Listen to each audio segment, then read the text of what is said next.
Hello there. What is going on, everyone? Today I have got a treat for you. We're going to be taking a look at the Harpers 1 expansion for Dungeons & Dragons Onslaught. This is a expansion for the Harpers faction. This is going to add 4 new miniatures, including their dials and their level up cards and corresponding tokens to your games of Dungeons & Dragons Onslaught. Big thanks to WizKids for sending this out and making this review possible. This is now also available for pre-order, so if you are interested, I'm putting a link down in the video description below. Be sure to check this out. Here's kind of a look at everything on the box.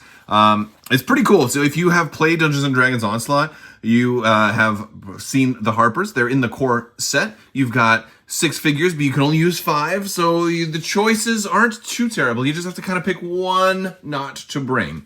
But now, this is going to change your choices a little bit, because you've got 4 new characters. You're going to have some tougher choices on who to bring and who not to bring for your games of Onslaught. Very, very cool stuff. If you guys like what you see here, I encourage you to stick around. We are also doing a big giveaway right now for a Star Wars Shatterpoint core set in the form of a $165 Amazon gift card.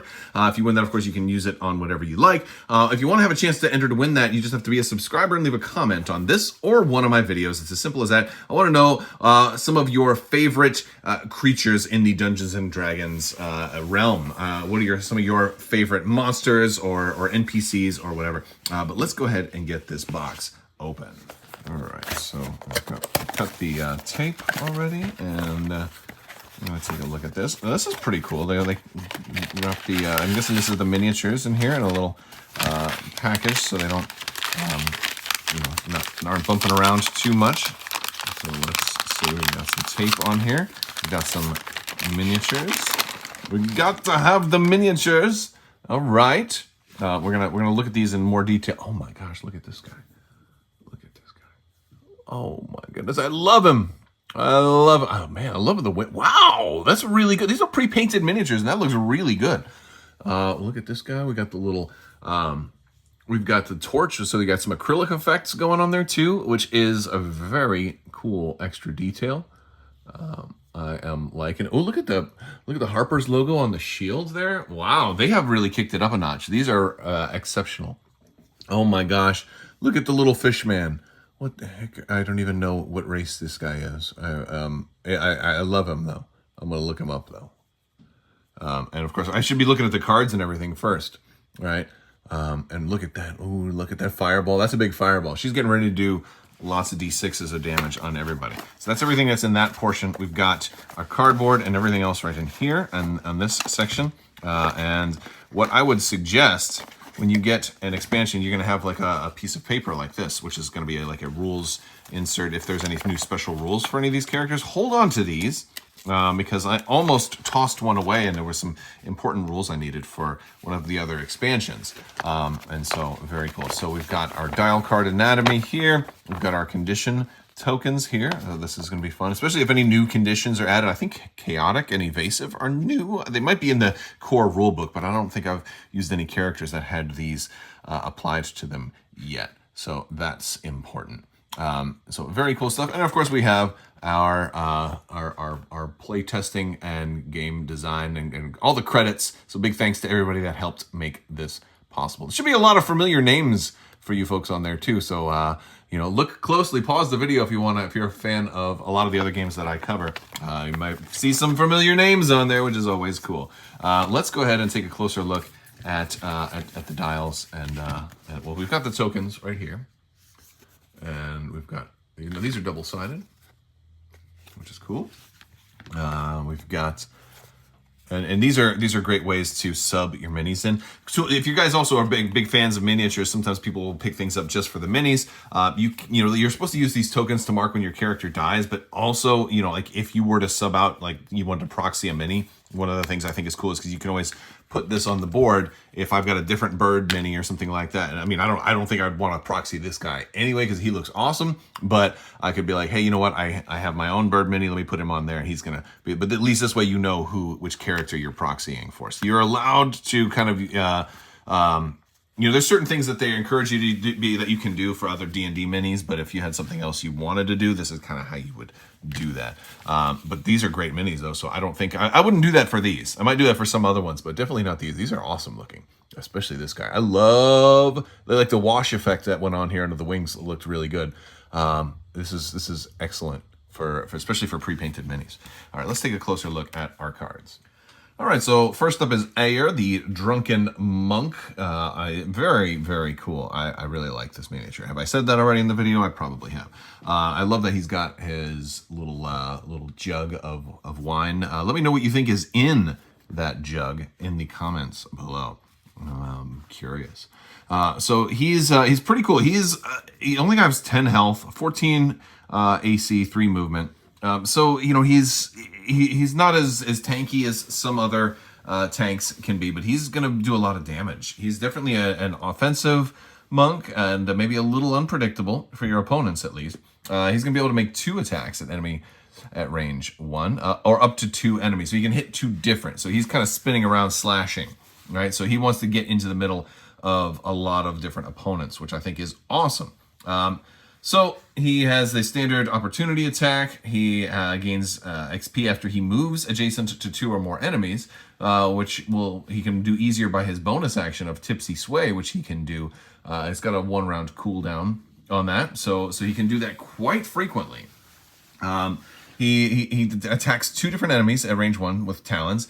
He's got a frenzy ability that consumes his standard and his movement action, and then it's only a once per game effect, but that'll make 2 melee attacks. Now this can combo with certain melee weapons that you might find in chests, so if you get like a really nice weapon, but in this case, you might want to do it with his talons, because then that would kind of turn into 4 attacks, because he gets to make a talons attack that targets 2 different enemies, and then you can make another talons attack that could target those same 2 enemies, or maybe 4 different enemies if you wanted to try and, you know, get lucky and end in the middle of their entire enemy team and just attack everybody. Which I think if he's on the battlefield, your opponents probably won't want to put everyone all together. But I think the most interesting thing about him is that he has flight. Also, that he can ignore elevation, hindering impassable terrain, all of that while moving and while attacking, which is very, very cool. Which means he can attack people that might be otherwise safe elsewhere, or while using Tipsy Sway as well. Very, very cool stuff. He's got 2 cards. He's got the Drunkard's Luck, which is going to let you reroll your natural ones and heal him, because he's going to take some damage. I mean, he's a big threat, so he's going to come in there. People are going to be attacking him quite a bit. And he's also got the Drunken Technique, and people can't take reactions, so you're going to have I kind of like this one a little bit better, but it's nice having the option based on whoever you're going up against. If the reactions they have are particularly nasty, maybe you'll go for the Drunken Technique. I thought that's pretty cool. Let's move on to Norith. Norith is super cool here. Let's get Norith centered here. All right, so Norith is our little fishman, our fishmonger. And he is very slippery, I think is the best way to kind of describe his character, because he's a rogue. He's got a spear that's got reach on it, so it's range 1 to 2, and it's 2 damage. If you hit a non-champion enemy, you may move the target 1 space. So being able to move your opponents is particularly groovy, especially in this game. You can move them in a lot of different ways. Maybe you move them closer to your team and maybe set up Ayer for the old 1-2, which is a fun way to do that. He's got an ambush. He can deal an extra damage against people who haven't activated, which is going to work really well with his extra reach. And he's amphibious, so you're starting to see a little bit of movement help in this as kind of a theme to some of this expansion, extra movement abilities. You ignore water terrain while moving. And you gain 1 XP whenever you gain the Initiative 1 card. So here's somebody who definitely wants to go first. So whenever you win the roll and you're able to go first, you want to try and give it to him. It's going to level him up that much quicker. He also has Ambush Master, which is a free action. After initiative cards are assigned, you can exchange your initiative card with the initiative card. So if you don't win, you can then make sure that you give him the one, stealing it from your opponent, which is very, very cool. And of course, everything will be assigned, and you can choose to do that or not to do that. And this is a great ability, because this is going to lead to some very interesting mind games with your opponent. Like, am I going to use it right now or not? All right, plan accordingly, because you don't know. Because like put his one on a really lousy character, and then you're like, oh, okay, well, in that case, I won't use it right now. So you can totally, maybe you don't need the XP that badly, or maybe you do, and you do that, and that also levels you up. He's got Cast Net, which can give somebody rooted. He also has Evasion, which is going to let him suffer half damage from all those ranged attacks. So I think he's actually probably more tanky and more defensive than the Monk. Maybe it's because I play EverQuest 2 in my spare time, but I tend to think of monks as more tanks, and this rogue is a little more tanky than our monk here. But I really like this guy. Here's his cards. He's got superior mobility, so every time he moves and he ends adjacent to an enemy, he can then move 3 more spaces, still remaining adjacent to the enemy. So you can spin around, try and get behind somebody, or set yourself up to be ranged from someone else. And then he has the Skirmisher one, where after you hit with an attack, you can move a space, and enemies can't take reactions. Again, reactions are a big thing in this game, and it's cool that you have ways to deny them. We've got ourselves a Battle Cleric coming in here. Very, very cool. It's Adnan Zarim, and Adnan Zarim has a Warhammer. And Adnan is, it's a +3 to hit, so not a super crazy Warhammer, but Word of Radiance. I'm reading a book called Words of Radiance right now. If you're familiar with Brandon Sanderson, you might be familiar with that really cool book series so far. So it's getting me confused. But Word of Radiance, awesome ability. It's going to hit your space, and it's an area 2, so it's going to bubble out from you, which is cool. So you can put yourself in the middle of all the enemies and just try to nuke all of them. Another common theme we're starting to see in this expansion. Very cool. I like it, trying to make yourself right in the middle of everybody. Again, also comboing well with Norith if he wants to use a spear and push an enemies closer to you so you can hit them with a Word of Radiance. It does not target friendly characters, so you will not have to worry about hitting your allies with this one, which is awesome. And critical is going to give burning to other people. Burning is going to do a damage to you at the start of each activation. It only gets removed if you do not move. And of course, he cannot be burning because he is burning proof. That's his fire resistance. Gain an XP after you end your activation with no characters at range 1 to 2. So I also like this, by the way, because if he doesn't get close enough to use Word of Radiance, he's just going to level up that much quicker. So it's like, hey, do you want to leave me out here alone? Do you want to run away from me? It's fine, because I'll just keep getting XP. This is just such a clever XP gaining mechanic. I love it. He's got Mooning, which is Moonbeam, not Mooning. But that's going to hit somebody, and it's also a range 1.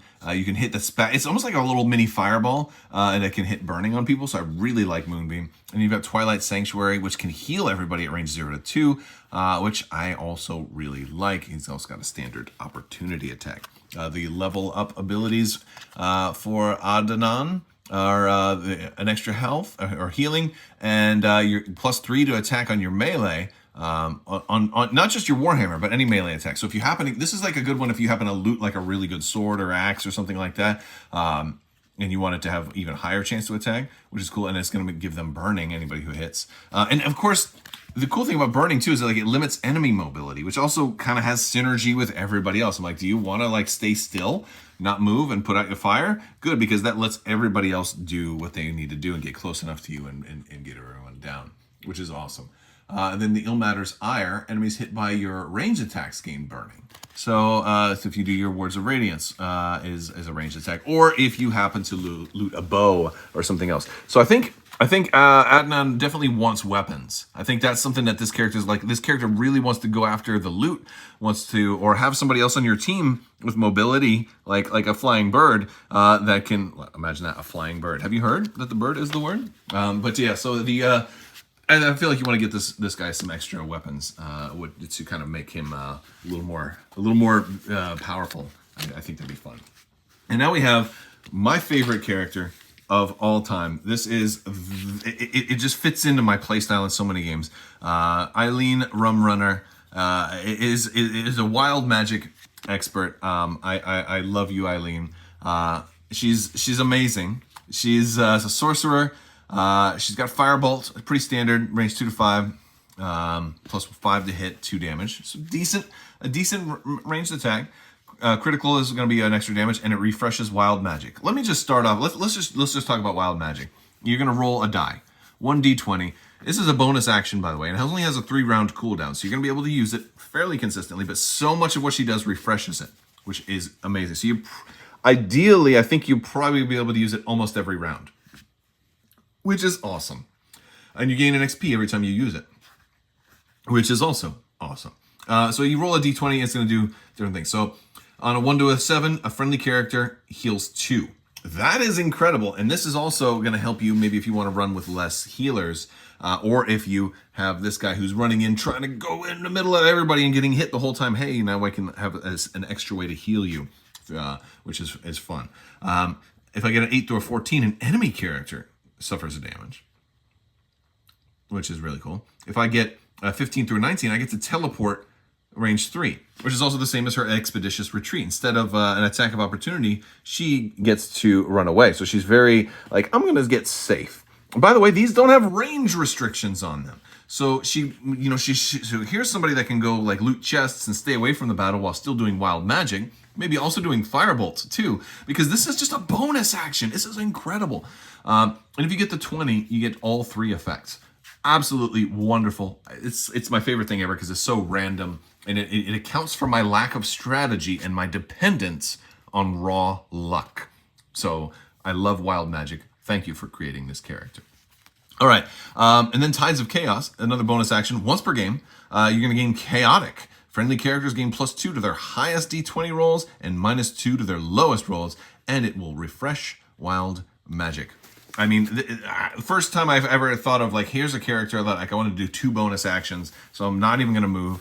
I'm just going to stay where I am and try and wild magic twice in a turn, right? Or something like that. It's wonderful. I think it's absolutely fantastic. And we've got some level up cards that are going to make it even better.